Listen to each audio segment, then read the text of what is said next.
देखो पढ़ाई स्टार्ट हो चुकी है, बच्चों ने टारगेट का जो ऑब्जेक्टिव वाला है उसको भी बच्चों ने क्या कर लिया है, खरीद लिया है। क्या कर लिया है, खरीद लिया है, ठीक है। और कर क्या रहे हैं, उसको रट रहे हैं। तो रटने का आनंद बड़ी खराब होता। जैसे मैंने अभी आपको यूरोप में राष्ट्रवाद पढ़ा दिया, लगभग अब सारांश बाकी है।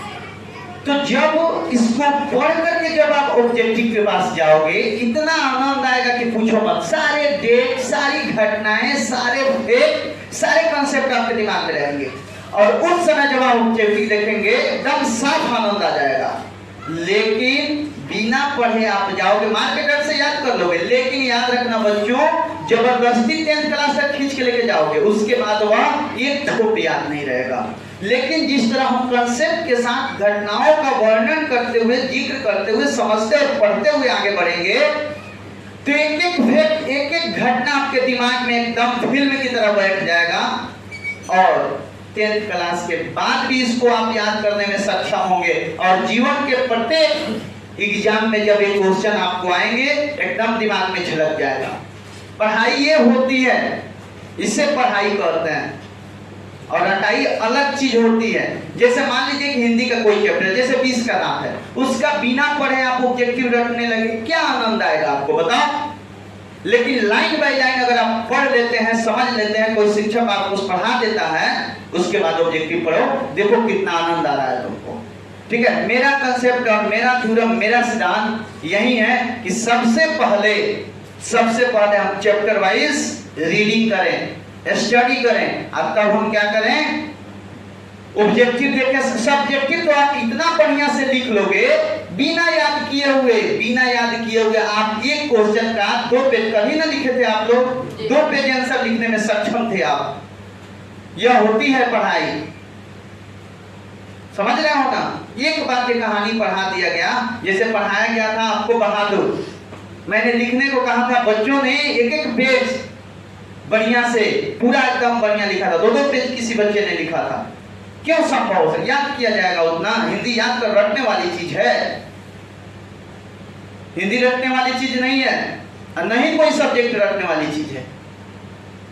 तो चलिए घटनाओं का जिक्र करते हुए हम सबसे पहले हंगरी के बारे में देखेंगे, जिसपे ऑस्ट्रिया का आधिपत्य था। उसके बाद में पोलैंड के बारे में देखेंगे, जिसपे रूस का आधिपत्य था। उसके बाद हम बोहेमिया को देखेंगे, इस पे भी ऑस्ट्रिया का क्या था, आधिपत्य था। इन सभी देशों, सभी राज्यों में बच्चों, जब तक कोई देश पूर्ण रूपेण अपने अस्मिता कायम नहीं कर लेता, तब तक उसे राज्य बोलते हैं।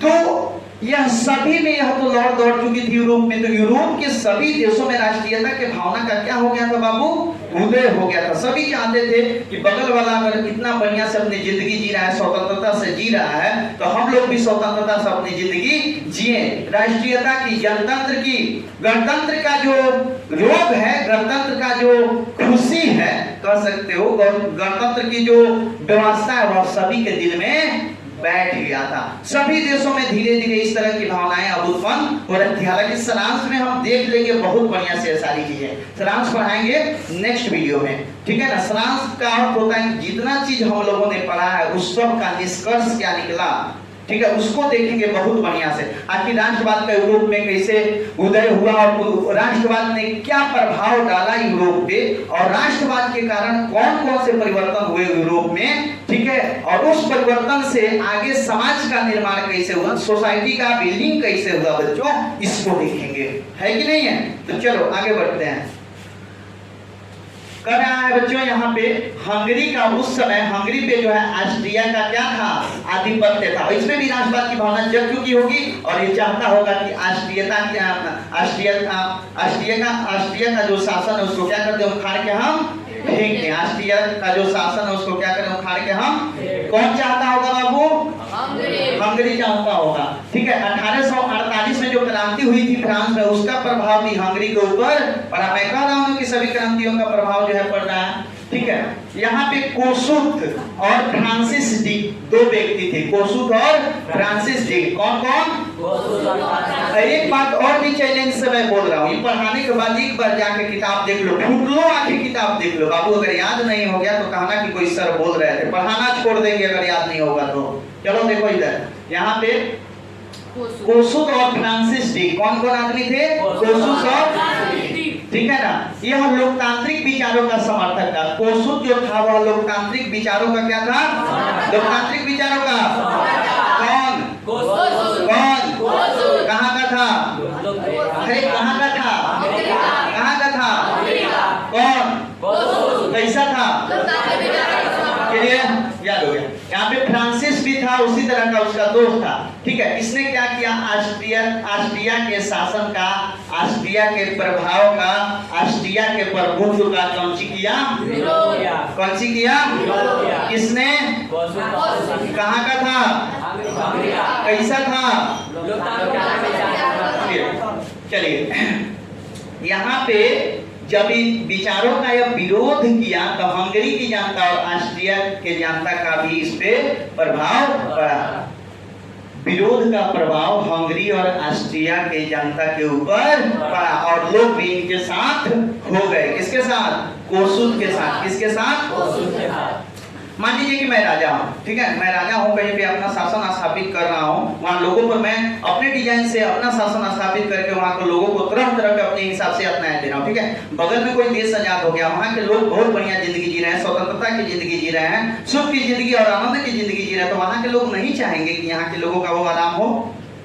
चाहेंगे? वहाँ के लोग चाहेंगे कि नहीं चाहेंगे? भले राजा चाहे नहीं चाहे, लेकिन लोग तो चाहेंगे। तो यहाँ के लोग भी हंगरी के स्वतंत्रता का क्या करने लगे? समर्थन करने लगे। ऑस्ट्रिया के लोग भी, ऑस्ट्रिया के जनता भी किसके साथ हो गए? कोसूस के साथ। ठीक है, इन्होंने क्लासलेस सोसाइटी की स्थापना करने का प्रयास किया। क्लासलेस सोसाइटी क्या होता है? तो क्लासलेस सोसाइटी मतलब होता है वर्ग विहीन समाज, वर्ग विहीन समाज, वर्ग विहीन, कोई ऊंच नहीं, कोई छोटा बड़ा नहीं, सब समान। इसी भावना के स्थापना को हम बोलते हैं क्लासलेस सोसाइटी। ये जरूरी है कि नहीं जरूरी है? एक फलानवा, एक खिलानवा, एक फलानवा, एक तिनका, इस तरह जब कीजिएगा आप तो समाज में इस तरह की बहुत अलग अलग भेदभाव, डिस्क्रिमिनेशन फैलेगा तो अच्छा समाज का निर्माण होगा? नहीं होगा। अच्छा समाज निर्माण के लिए समानता का होना, बंधुत्व का होना, भाईचारा का होना बहुत जरूरी है। अच्छे समाज के निर्माण के लिए भाईचारा, बंधुत्व और समानता का होना बहुत जरूरी है। तो यही चाहता था कोसूस कि हंगरी में किस चीज का निर्माण हो, हंगरी में किस तरह के समाज का निर्माण हो? तो क्लासलेस सोसाइटी की। यहाँ पे फ्रांस में लुई फिलिप को खदेड़ दिया था, सब बड़ी बार मारा था, सब लुई फिलिप को भाग गया था, लुई फिलिप भागा था ना जी। तो इसका भी प्रभाव देख रहा था सबको, हंगरी वाला लोग देख रहा था, इसका भी प्रभाव पड़ा, जिसके फलस्वरूप 31 मार्च 1848, बोलिए फिर से बोलिए, 31 मार्च यहाँ पे क्रांति कब हुई थी? हंगरी में यहाँ पे क्रांति हो चुका था। इस दिन क्या हुआ कि ऑस्ट्रिया का जो शासक वर्ग था वह हंगरी के मांगों को मान लिया। हंगरी जिस मांग के लिए आंदोलन कर रहा था, विरोध कर रहा था बच्चों, उसको क्या किया? मान लिया। और जिसके फलस्वरूप क्या हुआ कि एक डायट का निर्माण हुआ। कौन सी का निर्माण हुआ? डायट। डायट क्या था? एक प्रतिनिधि मंडल था जहां केवल और केवल ऑस्ट्रिया के ही प्रतिनिधि, हंगरी के ही प्रतिनिधि बैठते हैं। ठीक है, वहां केवल और केवल हंगरी के ही प्रतिनिधि बैठेंगे या बैठते थे। ठीक है, वहां ऑस्ट्रिया का कोई भी प्रतिनिधि नहीं था। और वही प्रतिनिधि हंगरी पे शासन करेंगे? अरे करेंगे ना जी। हमारे यहाँ शासन व्यवस्था कैसी है? हमारे यहाँ विधायक होते हैं, वही नियम बनाते हैं, होता है ना। जैसे देखिए इंडिया में 7 ऐसा राज्य है जिसमें 7 ऐसा राज्य है जहाँ पे विधान परिषद और विधानसभा, बिहार में भी है। तो कुछ कानून बिहार में बनते हैं, कुछ कानून बनाने का काम कौन करता है? विधानसभा या विधान परिषद, दोनों मिलके करते हैं। ठीक है, सबसे पहले विधानसभा से पारित होती है, उसके बाद विधान परिषद में जाती है। विधानसभा एक निम्न सदन और विधान परिषद उच्च सदन होता है। उसके बाद राज्यपाल हस्ताक्षर कर देंगे तो वह कानून बिहार में लागू हो जाएगा। और केंद्र में लोकसभा राज्यसभा पारित करके जब राष्ट्रपति साइन कर देंगे तो पूरे देश पे लागू हो जाएगा। इस तरह कानून बनता है। चलो, क्या डाइट में कहाँ के प्रतिनिधि थे बच्चों? कहाँ के प्रतिनिधि थे बताओ? कहाँ के? हंगरी के। और यही लोग जो निर्णय करते उसी हिसाब से शासन होगा कहाँ? हंगरी पे। तब हंगरी स्वतंत्र हो गया कि नहीं हो गया? हो गया कि नहीं हो गया? हो गया, क्योंकि वहाँ के लोग ही वहाँ पे शासन कर रहे हैं, तो यही लोग चाहते थे। ठीक है, प्रति वर्ष वहाँ पे बैठक बुलाया जाने लगा। कहाँ? बुडापेस्ट में। बुडापेस्ट को राजधानी बनाया गया। किसका? किसका? कौन राजधानी था? और 31 मार्च 1848 के बाद प्रति वर्ष वहाँ पे बैठक होने लगा, और इस तरह हंगरी को राष्ट्रीय अस्मिता की प्राप्ति, और इस तरह हंगरी को राष्ट्रीय अस्मिता की प्राप्ति। चलिए, समझ में आया कि नहीं आया? मेरा 110% दावा है। आप जाके एक बार किताब देख लो प्लीज, एक बार देख ही लेना, याद हो जाएगा सदा के लिए। ठीक है ना? उसके बाद उसको रिवीजन करना, याद नहीं करना है। मेरा एक ही सिद्धांत है कि चाहे इतिहास हो, भूगोल हो, नागरिक हो, अर्थशास्त्र हो, इंग्लिश हो, मैथ हो, कोई भी सब्जेक्ट हो, बच्चों को रटने के टेंशन से हम मुक्त करें, हमेशा के लिए मुक्त करें। यही मेरा सिद्धांत है कि इस तरह से पढ़ाया और सिखाया जाए कि बच्चे रटने के टेंशन से हमेशा मुक्त हो जाएं। ठीक है, चलिए पोलैंड के बारे में देखते हैं। ये जो पोलैंड है बच्चों, पोलैंड पर उस समय रूस का शासन था। किसका शासन था? अरे बोलिए, किसका? किस पे था? किस पे? Very good. यहाँ पे पोलैंड पे किसका शासन था? और 1830 ईस्वी में वहां पे क्रांति भड़ी। 1830 ईस्वी में वहां पे क्रांति भड़की। लेकिन यहाँ पे इंग्लैंड और फ्रांस का सहयोग नहीं मिला। इंग्लैंड और फ्रांस का सहयोग, अरे किसको? अरे बोलिए ना, किसको? किसकी सहायता नहीं मिली? किसको नहीं मिली? किसकी सहायता नहीं मिली? वेरी गुड, फ्रांस और इंग्लैंड की सहायता नहीं मिली, जिसके कारण पोलैंड के आंदोलन को रूस ने कुचल दिया। पोलैंड के आंदोलन को रूस ने कुचल दिया, सफल नहीं हो सका। देखिए, कहीं कहीं सफल हो जाता है और कहीं जब आवाज आप उठाइएगा किसी शासन के विरोध में तो दुर्योग होगा, या तो आप राजा बनेंगे और नहीं तो फांसी पे लटका दिए जाएंगे, दुर्योग होगा। लेकिन हमेशा आप हीरो हैं, आप हमेशा हीरो हैं। या राजा बनिए या फांसी पर लटकिए, लेकिन हमेशा आप हीरो हैं। उस समय सभा का विरोध का नेतृत्व कर रहे थे, ठीक है, उस समय राजा थे। फांसी भी होगी तब भी आप सुकून से मरोगे, क्योंकि कुछ अच्छा करके जा रहे हो। ठीक है, जिंदगी का तो एक दिन अंत होना है कि नहीं होना? आज नहीं तो कल मर ही जाएंगे हम लोग, लेकिन कुछ अच्छा करके मरने का स्वाद ही कुछ अलग हो। फांसी पर लटकने से भगत सिंह को किसी बात का कोनो दर्द नहीं रहा होगा मेरे हिसाब से, नहीं किसी प्रकार का कोनो गलानी नहीं रही होगी, क्योंकि वह जानते थे कि मेरा गर्दन अगर फांसी पे लटकता है तो ऐसा कितना गर्दन तैयार हो जाएगा, भारत माँ के सपूत तैयार हो जाएंगे जो क्रांति के लिए अपना गर्दन कटवाने के लिए तैयार हो जाएंगे। तो मैं एक गर्दन क्यों न न्यौछावर कर दूं? अगर ऐसा हो रहा है, खुशी खुशी मरे होंगे, खुशी खुशी फांसी पर झूले होंगे। ठीक है ना? तो यह भावना लोगों में फैलाने के लिए उन्होंने फांसी को चूम लिया, फांसी को गले लगाया। ऐसे देश के स्वतंत्रता सेनानी हुए हैं, और आज पर बिता भर जमीन के लिए क्या होता है? गोली चलती है। ठीक है, चलिए आगे बढ़ लेते हैं। तो पोलैंड के आंदोलन को दबा दिया किसने? रूस ने। इस तरह पोलैंड के आंदोलन का खत्म हो गया। वहां पे बोहेमिया, देखिए कौन? बोहेमिया पर किसका शासन था? बोलिए, किसका था? वहां पे ज्यादा संख्यक में, बहुसंख्यक में थे चेक जाति के लोग। किस जाति के लोग? बोहेमिया में बहुसंख्यक कौन थे? कौन थे? उन्होंने स्वायत्तता की मांग की, स्वतंत्रता की मांग की। क्या की उन्होंने? किसकी मांग की? लेकिन हिंसात्मक आंदोलन हो गया। हिंसात्मक आंदोलन मतलब क्या समझते हो आप लोग? बताओ, हिंसात्मक आंदोलन क्या होता है? अरे यार, वह आंदोलन जिसमें खून खराबा हो जाए, पीटा पीटी हो जाए, लाश गिर जाए, वैसे आंदोलन को बोलते हैं हम क्या बोलेंगे?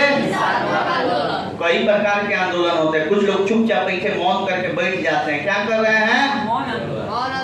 हाँ, आंदोलन। तो और हिंसात्मक आंदोलन वही बेहतरीन है, खून खराबा नहीं हो। लेकिन क्या भारत अहिंसात्मक आंदोलन से आजाद होता? नहीं होता ना। भारत हिंसात्मक आंदोलन से आजाद, अहिंसात्मक आंदोलन से आजाद। अगर ऐसा होता तो भगत सिंह फांसी पे नहीं झूले होते। बात गुजारा। कहा जाता है ना कि कितनों ने फांसियों को चूमा और कितनों ने जान गंवाई है। क्यों कहते हो साहब कि केवल चरखा चलाने से आजादी आई है? बात गुजारा है। लिखित कितने लोग मारे गए, अंग्रेजों ने कितने लोगों को तोप के नोक पे बांध के उड़ा दिया इस आजादी के लिए, और कहते हो कि चरखा चलाने से आजादी आएगी। ठीक है, और अपना अपना विचार है, अपना अपना थीसिस है। मैं तो क्रांतिकारी विचार का हूं, इसलिए क्रांतिकारियों का समर्थन करता हूं। ठीक है, चलिए अब तुम कहो कि नहीं भगत सिंह ने फांसी को गले लगाया तो वो जल्दी मर गए, उन्होंने सत्ता सुख नहीं देखा। एक बात याद रखिएगा, जिन्होंने सत्ता सुख देखा अभी भी कुछ लोग उनको गाली दे देते हैं, कुछ लोग गरिया देते हैं, कुछ लोग अपशब्द कर देते हैं, लेकिन भगत सिंह को क्रांतिकारी यानी आतंकवादी तक भी भगत सिंह को नहीं गाली देता है। जो भारत विरोधी है वो भी भगत सिंह को गाली नहीं देता है। यह है, अपना अपना सोच है, अपनी अपनी दृष्टि है। तुम जिस तरह से जियो तुम्हारे ऊपर निर्भर करता है। ठीक है ना, इसलिए अपने अपने खेती से जियो। अब इस पाठ का जो सारांश है बच्चों, इसको भी सख्ती से जवाब दिया गया, इसको भी बेहमिया के विरोध को भी सख्ती से क्या कर दिया गया, दमन कर दिया। दोनों सक्सेस नहीं हुए, पोलैंड भी सक्सेस नहीं हुआ और बेहमिया भी सक्सेस नहीं हुआ, लेकिन यहाँ पे सक्सेस हो गया। ठीक है, फ्रांस में भी सक्सेस हुआ, इटली में भी सक्सेस हुआ, जर्मनी में भी सक्सेस हुआ, और ये दोनों में आगे ये भी होगा, ये भी रुकेंगे नहीं। सारांश पहले हम देखेंगे इस चैप्टर का, और इस तरह इस चैप्टर जो है खत्म हो जाएगा, और यहाँ के ऑब्जेक्टिव आप देखोगे बहुत बढ़िया से आपको समझ में आएगा। ठीक है ना, मिलते हैं नेक्स्ट वीडियो में, तब तक अपने दोस्त और दोस्त को दीजिए इजाजत। जय